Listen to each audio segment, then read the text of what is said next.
Hello and welcome, Exiles. After this big reveal, I've come away with a character in mind that I think could be a lot of fun. Let me break it down. I'm looking at Elementalist after reading through the patch notes, and the big reason why is mainly due to the Liege of the Primordial change. So what they did is they made it so, number one, the Golem Ascendancy is shrunk down into just 2 passive points. Basically, they took the elemental immunity for golems and one of the extra golems you get from the full 4-point wheel and put it onto one node. You lose out on the 25 effect per golem from Elemancer, but you don't have to spend a second Ascendancy point to get it. I think this is purely stronger. And it doesn't stop there because this was a 4-point wheel that was like kind of okay because the golem benefits were kind of okay. Golems essentially just had their power levels, I don't know, doubled might be the correct phrasing for it, because in the patch notes, each golem buff got an additional buff on top of what they had previously. So if we're looking at golems, Chaos Golem, for example, it used to give like 5 PDR, right? 3 to 5 PDR. Now it gives Chaos Resistance, 17, and Dot Multi. So if you're playing a Dot build and you click this Golem node, you are getting 34 Chaos Res and 32 Dot Multi from the Golem, but it doesn't just stop there. You also get Golem effect on the tree. Like this wheel, for example, gives +1 Golem and it gives 80% Golem effect, which would mean we'd be getting about 3x the value from whatever our golems are giving us. So essentially, when we're looking at these numbers, you can substitute a 3x multiplier into all these benefits. But it doesn't just stop there, because there's other synergies that you can go for. For example, minion clusters. We could go Spiritual Aid that allows minion damage to apply to our character. And then also nodes like Primordial Bond, which give 10% damage per golem, which will end up with 4 or 5 golems, which is a fairly good percent damage node. On top of that, gives Golem life, makes them more survivable. They're immune to elemental damage. They can get these things actually to be pretty tanky. And then another 40% effect for every one of these we have, scaling up the benefits a little bit more. But for the sake of the example of a league start, we don't have clusters. Let's do 3x as the example, because the effect on quality gives about 20 buff effect, I think, if you quality up the golems. So 100% from the Ascendancy, 80% from those 3 passives, 20% from quality. That gives you a 3x multiplier on all these values. So 51 Chaos Res, 48 Dot Multi. If we were going to play like a Righteous Fire build or some sort of Dot build, this would be an easy go-to, a very obvious choice. Next up, we have the Flame Golem, which used to give up to 20% damage, now gives 29, so you multiply that by 3, we're looking at like 90% increased damage, but then now it also gives 20% increased area of effect at all levels. You click that node, you put on a Flame Golem, you grab those 3 passive points.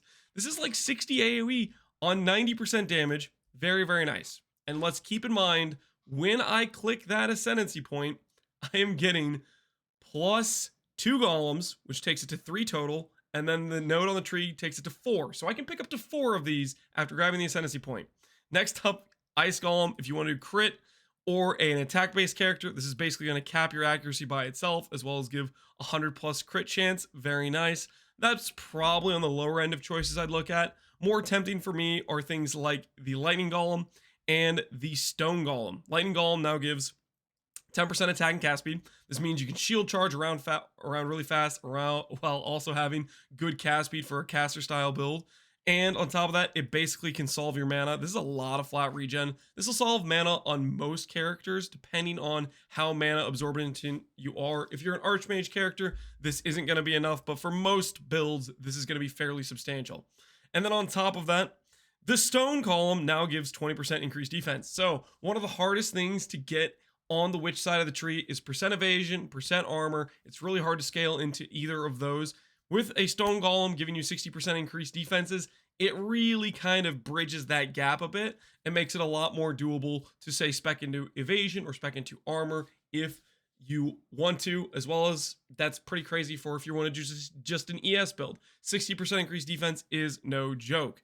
So yeah, the Golem benefits basically got doubled with the changes they made. Golems got a lot stronger, and then it's only 2 points. So that, for me, is a very tempting initial package of generically good stats. And then on top of that, there's some other cool stuff for self-cast builds. Like, for example, Arcane Devotion, Righteous Fire, now gives more cast speed. Fun fact about Righteous Fire of Arcane Devotion is the degen from this is based on your mana pool. And your mana pool, normally on a lot of builds, you're not going to scale it very high. It'll be like 500 to 1,000. Whereas regular Righteous Fire, let's say you're a life build, you're at 5k life, or you're an ES build, you're at 10k ES. Those degens are going to be base 4,500 and like 9,000 respectively, like fire damage type of thing. Whereas the degen from this Righteous Fire of Arcane Devotion, when you have 500 to 1,000 mana, is about 900 flat damage like per second. And then fire res makes it go down to about 150. And then what I'm trying to get at is you can get 25% more cast speed on caster builds for a much lower downside compared to Righteous Fire, where it's a much harder degen to solve. If we don't go Stone Golem, we can pretty much just slot that in pretty easily. So that's one of the things that I'm pretty interested in. A lot of the self-cast skills got about 20% damage buffs. Some got more than that, depending on the skill. For example, Incinerate Venting. This was already a very strong DPS skill. I did this as a weird charge Hyro league start. I think a few leagues back, maybe 3 or 4. I can't remember exactly. I had a lot of fun with it, and this skill just got a very solid 30% damage buff, I want to say. It was a pretty sizable buff. And then with Elementalist, as I remember before, the Golem node is giving us around 60% AoE from the Flame Golem, but then we can grab Convergence for another 60 AoE. We can grab this wheel for another 40 AoE. We can get close to 200 AoE without really investing too much out of the norm, which will make an Incinerate Venting basically cover the whole screen pretty much. Or if I want to do other AoE skills, there's a lot of potential there. Specifically, one that I'm really excited about that got one of the most sizable buffs. It's probably maybe bait though, which is Winter Orb. Winter Orb got about 30% more damage. It got a quality of life buff where you can stack less stages and have higher frequency fire rate and last a bit longer, where you don't have to stack as many stages to have good frequency of projectiles shooting out. This got a pretty dang solid buff. And so part of me is a little bit tempted. With all this big AoE, it should be pretty easy to overlap projectiles and shotgun with the Winter Orb on top of having a much higher quality of life. And then we're shield charging around at light speed, having the Winter Orb fire at enemies around us. That's just something I'm thinking about. I am going to probably fine tune this over the next week here, maybe start doing some Elementalist League start testing just to get an idea of what the possibilities are. Excuse me. But yeah, that's just a bit of a theory craft of looking through this patch notes, builds I'm excited for. I'm thinking a self-cast Elementalist would be a lot of fun. Now, that being said, I've been working on Scion Guide RF. If you've seen me streaming or saw the POX League 1 event at all, I played Scion RF. I'm going to work on a full detailed guide that would give you an idea of how you wanted to league start, if you wanted to league start it, as well as progression. That I'm working on, so I'll probably do that video next. That's not what I'm going to start personally, but if you want to, that'll be there for people that are curious about doing a Scion Righteous Fire.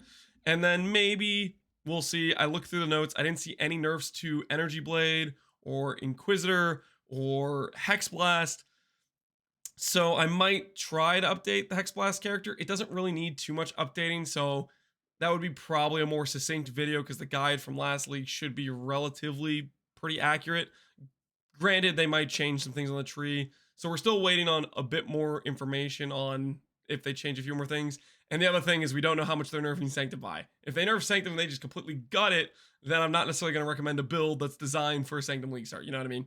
Anyways, I'm freaking pumped about Elementalist. I think this would be such a fun league start. Winter Orb, it's such like not a great skill, and I'm definitely coping that the AoE and the overlap and the shotgunning would maybe be enough. I'll have to think on it a little bit more to see if I really want to commit to something like that, but I don't know. Anyways, that's just the thought process of a theory craft Elementalist. Hopefully you guys are getting pumped for the new the new league. It's been a long time. Anyways, take care, Exiles. As always, thanks for watching. Peace out and have a good one.